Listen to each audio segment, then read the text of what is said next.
Сәлем достар, каналыма қош келдіңіздер. Бүгін сіздермен бірге өте дәмді, біздің отбасымыздың сүйіп жейтін тағамдарының бірін рецептін ұсынамын. Ең алдымен таза баклажанымызды жақсылап жуып аламын, екіге бөлемін және де шет жақтарынан бастап ішінен осылай видеода көріп тұрғандарыңыздай етіп кесіп шығамын. Кесуімнің себебі бізде духовкаға пісірген кезде ортасы тез пісетін болады. Енді алдын ала күнбағыс майының үстіне қара бұрыш пен тұзды жақсылап салып араластырып аламын. Противенге баклажандарымды орналастырамын.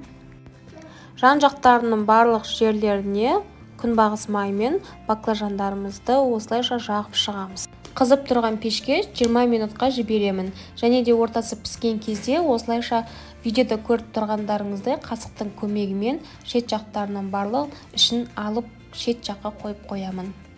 Бұл рецептпен дайындасаңыздар өте дәмді болып шығады, сондықтан 2-3 дана баклажанды алып қолдануға кеңес беремін.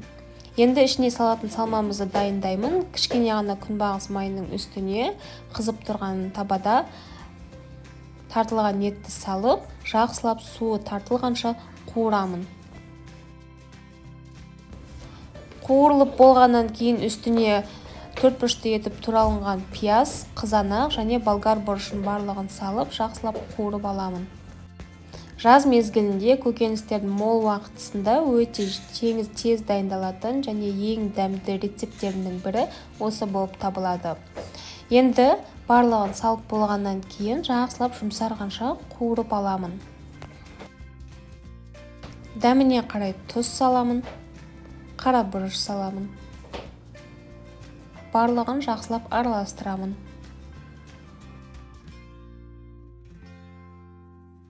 Ең соңында жаңағы баклажанның ішіндегі салмаларын салып, баяу отта қуырып аламын. Противендегі біздің баклажандарымыздың үстіне осы салманы шет жақтарынан бастап салып шығамын.